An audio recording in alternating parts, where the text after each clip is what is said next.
শিৱসাগৰত মুকলি হ'ল নৰ্থ ইষ্ট মোবাইল ইনষ্টিটিউট নামেৰে এখন মোবাইল ৰিপেয়াৰিং আৰু একাডেমি।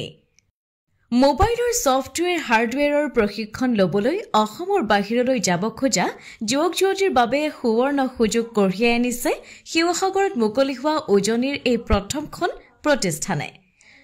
নগৰৰ দলমুখ চাৰিআলিৰ গায়ন গাঁৱত স্থাপন কৰা এই প্ৰতিষ্ঠানখনত মোবাইল ৰিপেয়াৰিঙৰ সকলো ধৰণৰ প্ৰশিক্ষণ প্ৰদান কৰা হ'ব। দৰিদ্ৰ পৰিয়ালৰ যুৱক-যুৱতীলৈ বিশেষ ৰেহাই দিয়াৰ উপৰিও তেওঁলোকৰ সংস্থাপনৰ বাবেও সহযোগিতা আগবঢ়াব প্ৰতিষ্ঠানখনে। এমহীয়া পেকেজ উপলব্ধ প্ৰশিক্ষণ প্ৰতিষ্ঠানখনত দিল্লীৰ প্ৰশিক্ষকে প্ৰশিক্ষণ আগবঢ়াব বুলি স্বত্বাধিকাৰী ৰঞ্জন হাজৰিকাই জনাইছে। নমস্কাৰ, শিৱসাগৰ ৰাইজৰ কাৰণে সুখবৰ। মোৰ নাম ৰঞ্জন হাজৰিকা। শিৱসাগৰ যুৱ প্ৰজন্মৰ কাৰণে এটি মই ইনষ্টিটিউট অপেনিং কৰিছোঁ। নৰ্থ ইষ্ট মোবাইল ইনষ্টিটিউট নামে এটি প্ৰতিষ্ঠান শিৱসাগৰ গায়ন গাঁৱত আৰম্ভ কৰা হৈছে।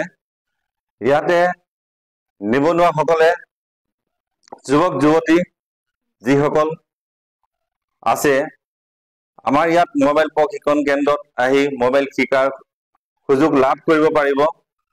লগতে মোবাইল ৰিপেয়াৰিং চেণ্টাৰ আৰু মোবাইল বিক্ৰী কেন্দ্ৰ আৰু মোবাইলৰ বিষয়ে নানা শিক্ষা প্ৰদান কৰা হ'ব।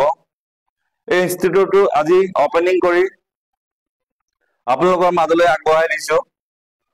নৰ্থ ইষ্ট মোবাইল ইনষ্টিটিউটটো আপোনালোকে বিচাৰি পাবলৈ হ'লে শিৱসাগৰ দলমুখ চাৰিআলিৰ পৰা আহিলে গায়ন গাঁও ৰাস্তাত সোমাব। অলপ দূৰ আহি আপোনালোকে ইনষ্টিটিউটত পাব। আৰু বাবুপতি চাইডৰ পৰা যদি আহে আপোনালোকে অলপ দূৰ আহি SBI বেংক নোপোৱাৰ আগতেই লেফ্টত সোমালেই আপোনালোকে ইনষ্টিটিউটত পাব।